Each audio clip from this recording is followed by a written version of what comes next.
Magalhães, representante da Defensoria Pública, e os colegas desembargador Inácio Cortez e Duval Aires.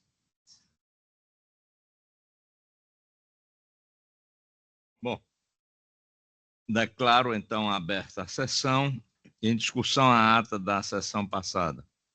Sem objeção, Excelência. Pela aprovação. Pois não. Não havendo, então, objeção, declaro aprovada.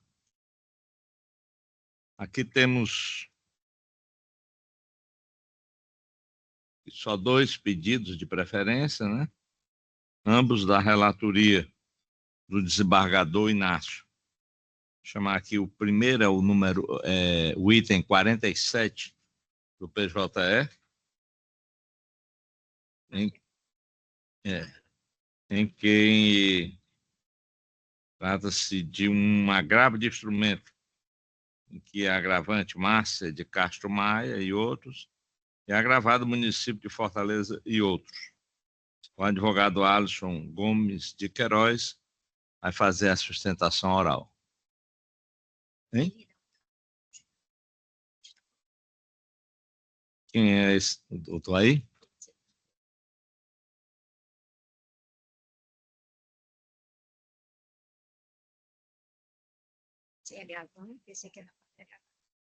Então, o doutor Peterson, né? Agravante, doutor Alisson Gomes de Queiroz. Então, vou passar a palavra primeiro do doutor Alisson, né? Que é a parte agravante. Está presente, doutor Alisson?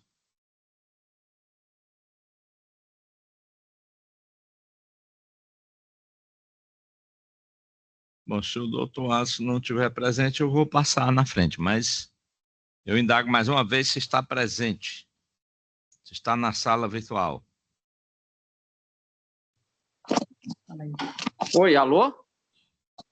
Doutor Alisson, vossa senhoria está presente aí na sala virtual?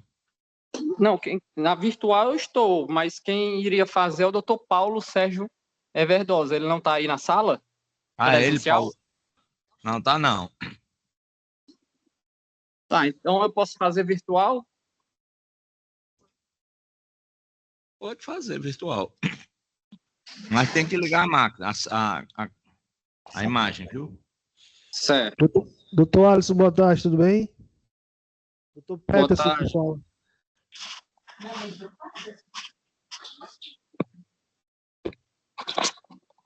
Pronto, me escutam? Pronto, você dispensa a leitura do relatório. Excelência, a gente entrou com agravo, a gente é o agravante. Eu dispenso a leitura do relatório, mas já tem o voto? Não, quero saber se tem 2, o agravado também vai fazer sustentação oral. Quero saber se ambos dispensam o relatório. Em minha parte, Excelência. O advogado do agravado já concordou na dispensa. Eu também aceito a dispensa, também, concordo. Então, vossa senhoria pode iniciar a sua sustentação oral pelo prazo de 15 minutos. Bom dia a todos presentes. Boa tarde, no caso, em nome do desembargador presidente relator. Eu saúdo a todos, a promotoria, os colegas advogados presentes. E, para não tomar muito tempo, passarei a fazer a sustentação, tá? Este agravo de instrumento, ele foi interposto visando reparar uma decisão de primeira instância em que deferiu a denunciação à lide, tá?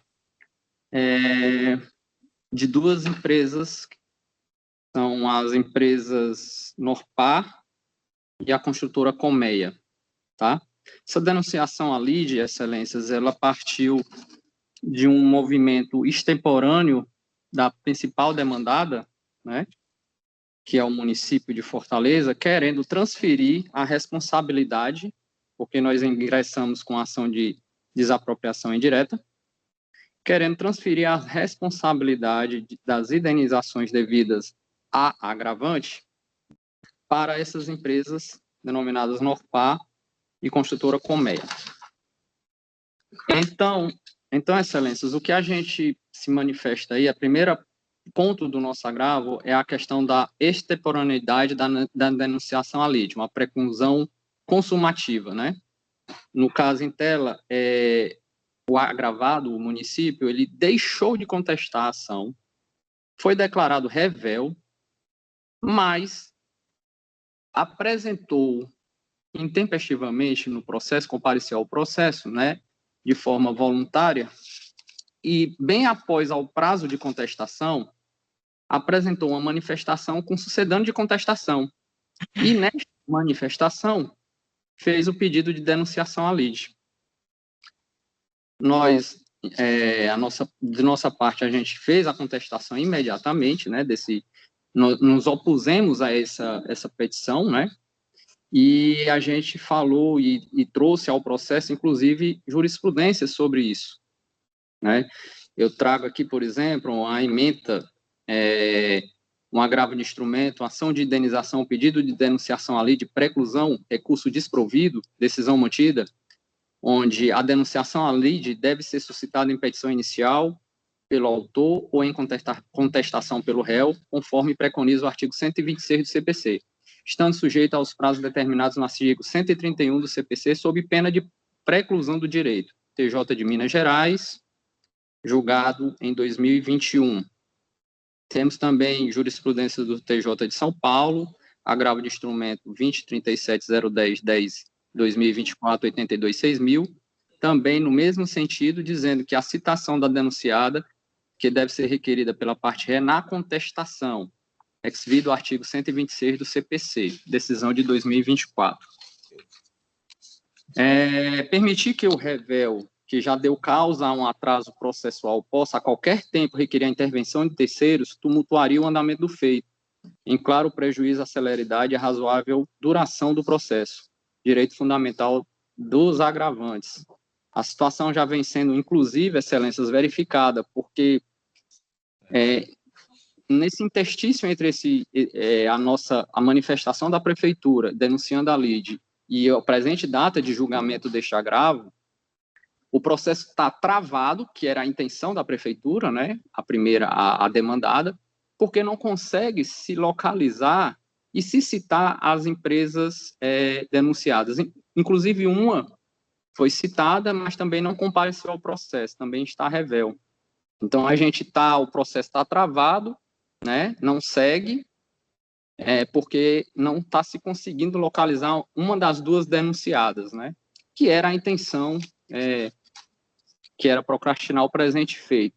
E aí a gente tem também, no agravo de instrumento, o descabimento da denunciação exclusiva para a transferência de responsabilidade. Na verdade, a prefeitura, usando desse sucedâneo recursal, tenta tirar sua responsabilidade como principal demandada para reparar os prejuízos de uma desapropriação indireta.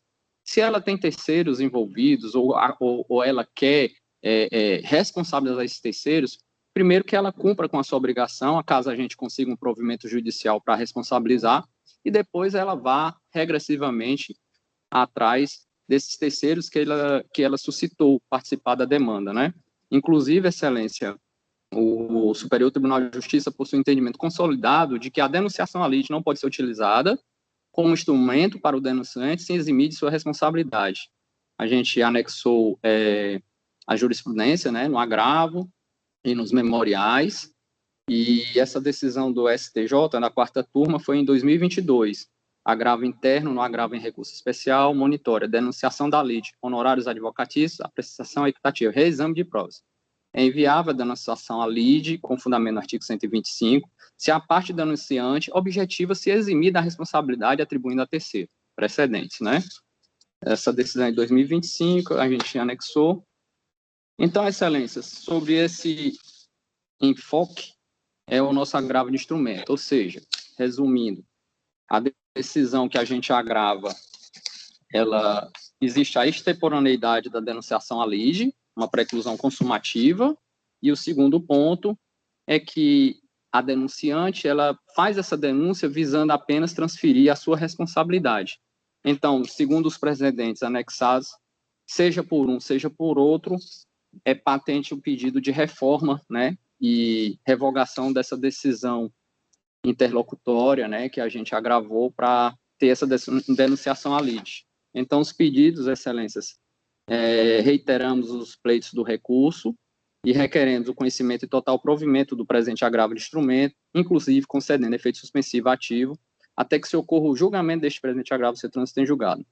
E, por fim, a reforma da decisão agravada, para o fim de indeferir o pedido de denunciação à lide formulado pelo município de Fortaleza, por ser manifestamente extemporâneo e também incabível na parte em que ele visa transferir a sua responsabilidade para terceiros.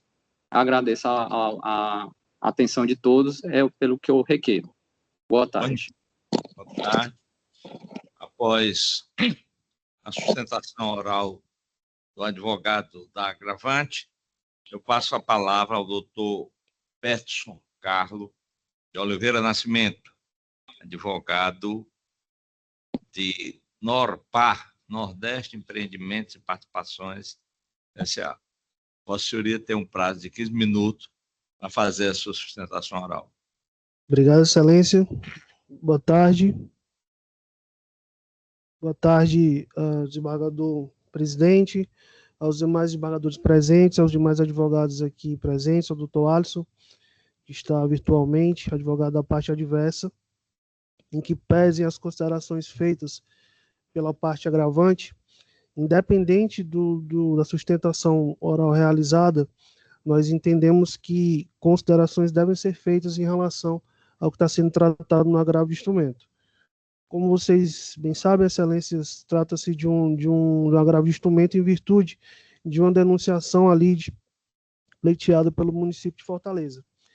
Nós entendemos que, nesse caso, 2 pontos de suma importância merecem ser analisados para a elucidação dos fatos, quais sejam a alegação de extemporaneidade da denunciação da lide e a alegação de impossibilidade de transferência de responsabilidade para terceiros.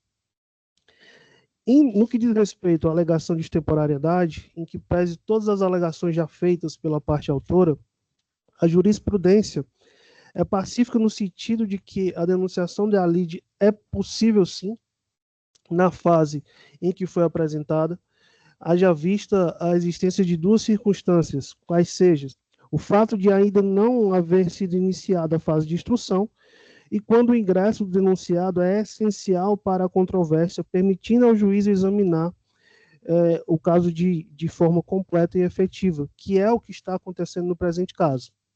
Então, não há o que se discutir quanto ao cabimento da denunciação na fase em que se deu. O processo ainda estava em fase inicial e, ao contrário do que disse o nobre colega em seu depoimento, em sua sustentação, o processo não está parado em primeiro grau. As 2 partes foram... A Colmeia foi devidamente citada, não se manifestou e o seu prazo precluiu e a Norpar, empresa a qual eu represento, se apresentou de forma espontânea. Então, não há prejuízo nenhum quanto à tramitação do processo em primeiro grau. Então, em relação a isso, não há o que se falar. No entanto, já em relação ao segundo ponto, que seria a transferência de responsabilidade para terceiros, por algum motivo, a parte agravante exime-se de mencionar que há um outro processo em que se discute se discute o direito possessório sobre o mesmo imóvel que também envolve a Norpar. Envolve a Norpar, envolve a Colmeia, envolve o município de Fortaleza. Uma ação datada desde 2005, que trata de uma ação de retificação de área, envolvendo a Prefeitura de Fortaleza e a Colmeia, no que diz respeito à região conhecida como o Riacho Maceió, ali próximo à beira-mar. Nesse processo em questão, excelências, o último andamento que nós tivemos foi a juntada de um laudo pericial extremamente favorável à Norpar. Um laudo pericial onde foram feitas as considerações, onde resta claro que não há direito pela parte autora no que diz respeito a esse imóvel. Inclusive, na ação judicial que deu ensejo ao presente agravo de instrumento, nós pleiteamos a sua suspensão até que o processo datado de 2005 seja julgado. Então, é claro que há uma ampla relação entre os 2 casos. É claro que há uma ampla relação entre a nossa empresa, a Norpar, e o imóvel que é discutido nesse caso. Motivo este que é devido à denunciação à lide no caso em questão. Repita-se, a Norpar compareceu ao processo de forma espontânea, fazendo suas considerações em relação ao caso aqui em comento. Por esse motivo, excelências, entendemos que a denunciação deve ser mantida, motivo pelo qual pugnamos pela improcedência do presente agravo instrumento. Pois não, obrigado. E eu passo a palavra ao eminente relator, pagador Inácio, para proferir o seu voto. Pois não, excelência. Eu vou ler o voto. É um voto curto, mas bem explicativo. Presentes os pressupostos de admissibilidade, conheço do recurso e passo a analisá-lo. O cerne da controvérsia consiste em verificar se estão presentes os requisitos necessários para o deferimento da denunciação à lide das empresas Norpar, Nordeste Empreendimentos e Participações S.A. e a construtora Comé S.A., a fim de que possam integrar o polo passivo da ação de indenização por desapropriação indireta no processo de número 381-44-61-2023-806001. Pois bem, o Instituto da Denunciação à lide está previsto nos artigos 125 a 129 do Código de Processo Civil e tem como objetivo permitir ao autor ou ao réu o exercício de direito de regresso dentro do próprio processo, seja decorrente da evicção ou de lei ou contrato. Aí eu cito aqui o artigo 125, 126, 127, 128 e 129 do CPC, que eu vou poupá-lo da leitura para os senhores, que o senhor já conhece, é por demais conhecido de vossas excelências.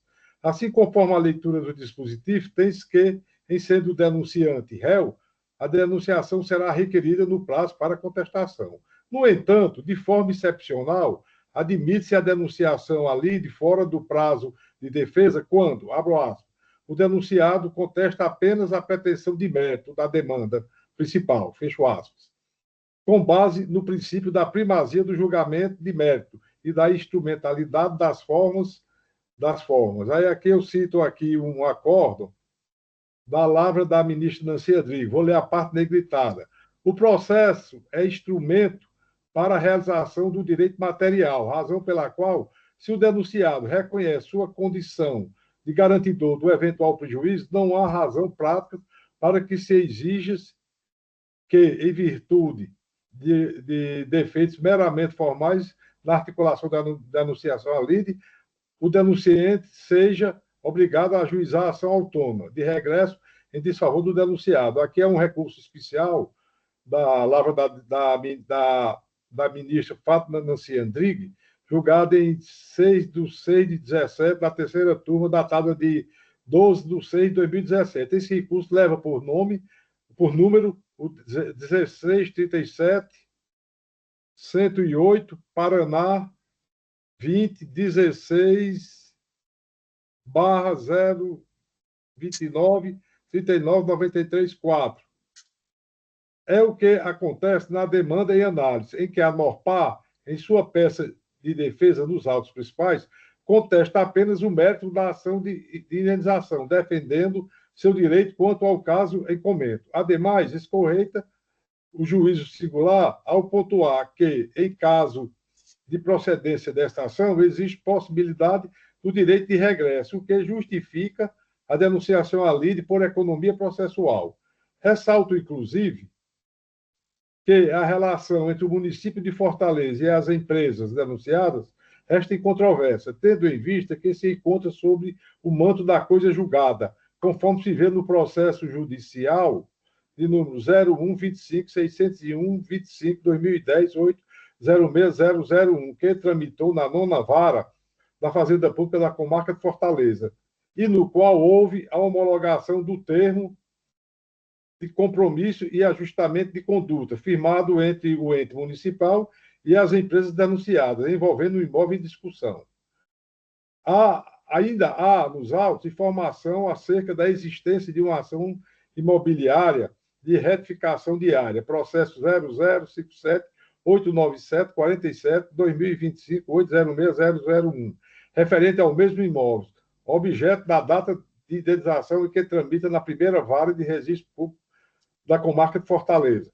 Dessa forma, no caso dos autos, a denunciação à lide encontra amparo no inciso 2º do artigo 125 do CPC e da jurisprudência do Superior Tribunal de Justiça, eis que a parte denunciada reconhece a necessidade da denunciação, não havendo razão para que o denunciante se veja obrigado a ajuizar uma ação autônoma de regresso em desfavor das empresas denunciadas, em caso de procedência do pedido autoral. Por fim, também não há de se falar em transferência de responsabilidade para terceiros, pois as alegações feitas pelo ente municipal e corroboradas pela NORPAR não estão amparadas em direito genérico de regresso, mas sim em evidências de que o imóvel em discussão já foi ou é objeto de ações mencionadas anteriormente e de que os reais responsáveis pelo imóvel em comento são as empresas denunciadas. Logo, a despeito do que alegam os agravantes, o denunciante pode objetiva trazer nos autos as empresas denunciadas para que figurem no polo pacífico sob o fundamento de que o imóvel em discussão foi objeto de homologação de termo de compromisso de ajustamento de conduta firmado entre o ente municipal e as denunciadas, firmada no processo já citado 01-25-601, 25-2010-806-001. Diante do exposto, conheço e nego provimento ao recurso de agravo de instrumento, mantendo a decisão interlocutória inalterada. É como voto, senhor presidente. Pois não, eminente relator, eu acompanho Vossa Excelência, desembargador Duval. Então, a Corte, à unanimidade, conhece do agravo, mas para negar-lhe provimento nos termos do voto do eminente relator. Há um outro processo aqui com pedido de sustentação. Obrigado, Excelência. Boa tarde. Boa tarde. Que é também da relatoria do desembargador. Obrigado, boa tarde. Cortez, né? Boa tarde.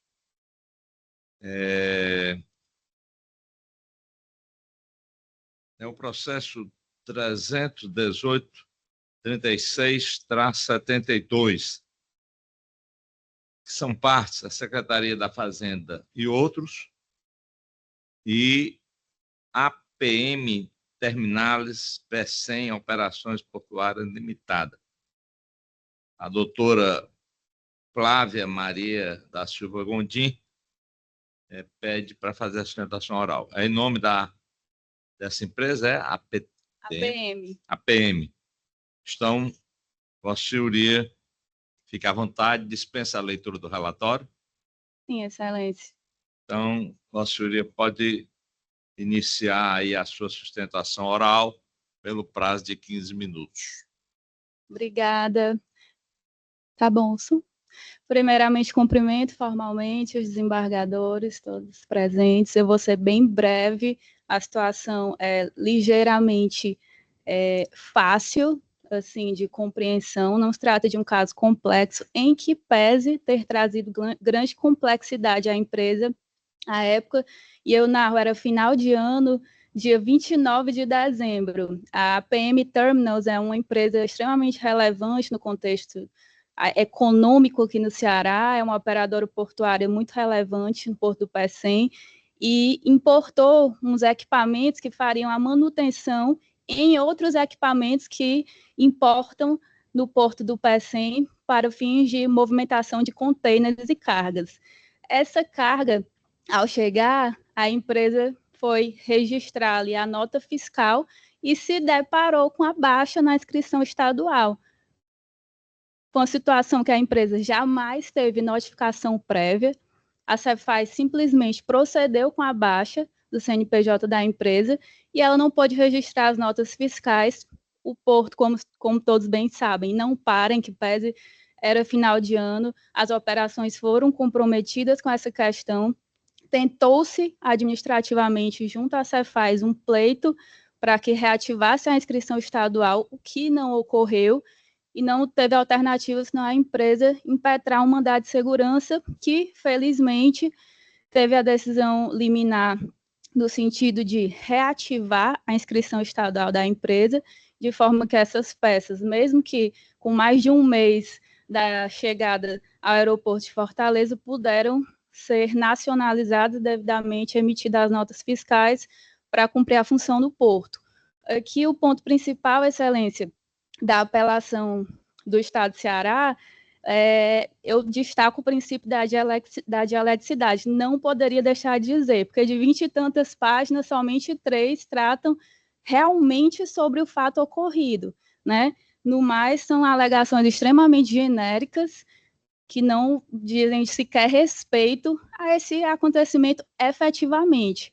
Mas, nas poucas disposições que tratam dessa questão, destaco 2 questões. Foi dito primeiro que houve uma mudança no CNAE do CNPJ da APM.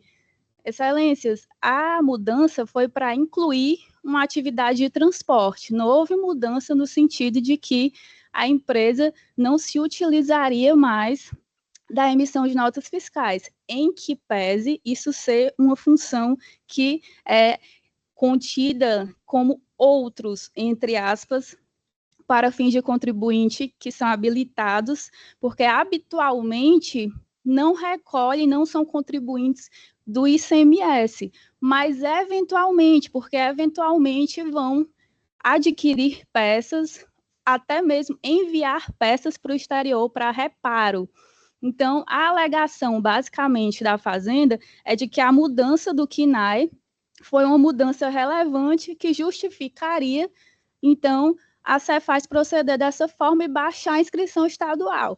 Ora, eu não vejo sentido realmente e não justifica ainda que não tenha tido qualquer notificação prévia, não teve um processo administrativo sequer para que se procedesse com algo tão gravoso. No segundo ponto, é alegado que o contribuinte não seria o contribuinte habitual de ICMS, mas sim de ISS, de fato, é aquela questão. Ele não é o contribuinte habitual, mas ele se encaixa no padrão dos outros e ele não pode ter a inscrição estadual desativada por essa questão. Então, as justificativas são essas, inclusive a reativação da inscrição estadual se deu de maneira discricionária pela própria Cefaz após a impetração do mandado de segurança. Então, são essas as razões em suma, e a gente pede pela improcedência dessa apelação. Obrigada. Doutora Flávia, obrigado aí, parabéns pela sustentação. E eu passo, então, a palavra ao eminente relator, desembargador Inácio Cortez. Excelência, eu vou ler o projeto de emenda.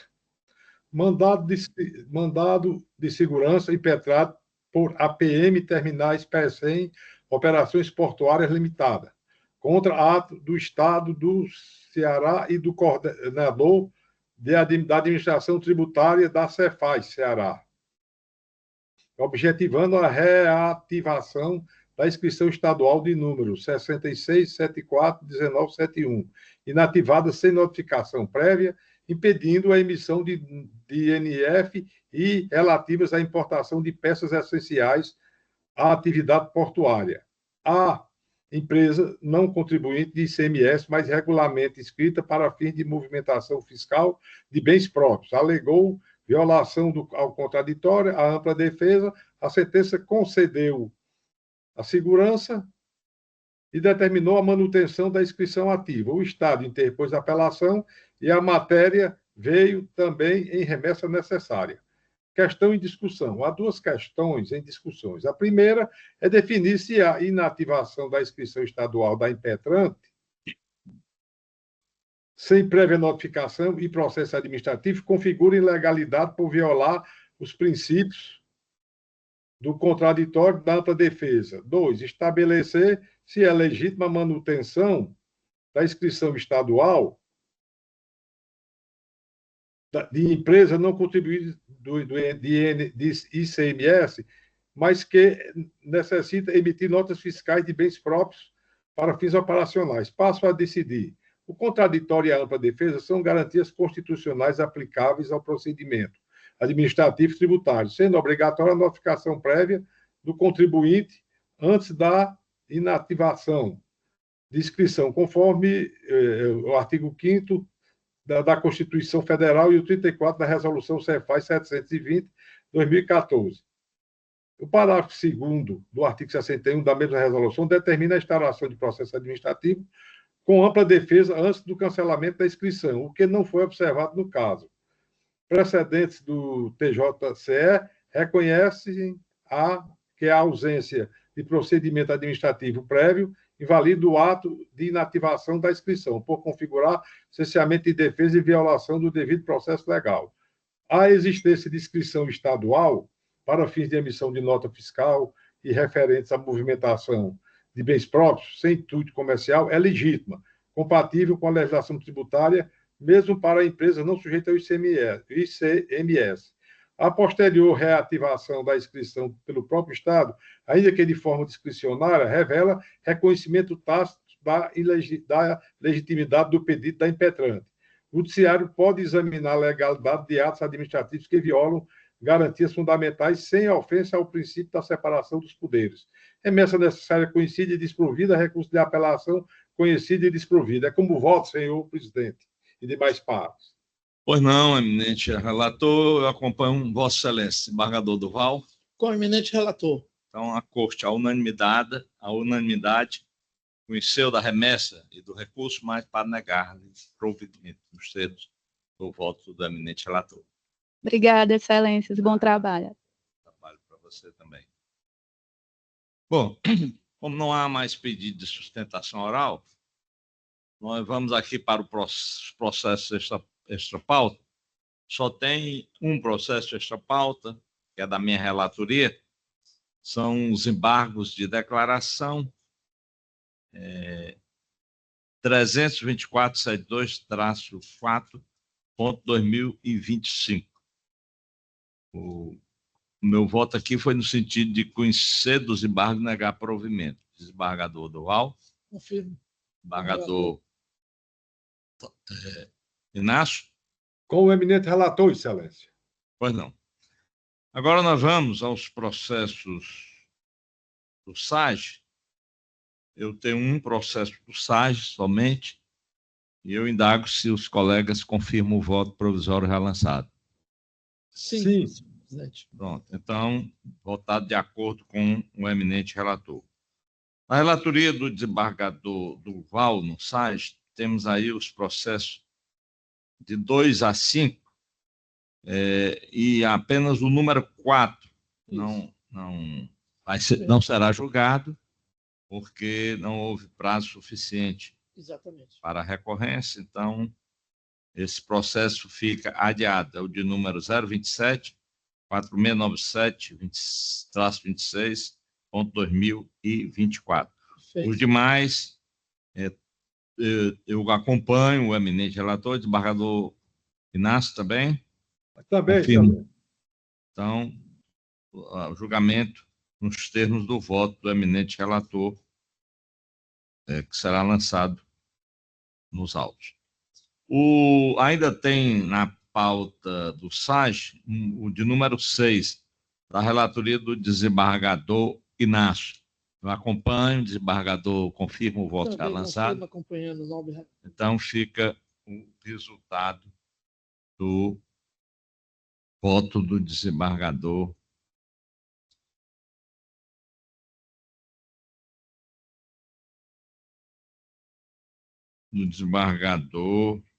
relator, que é o desembargador Inácio.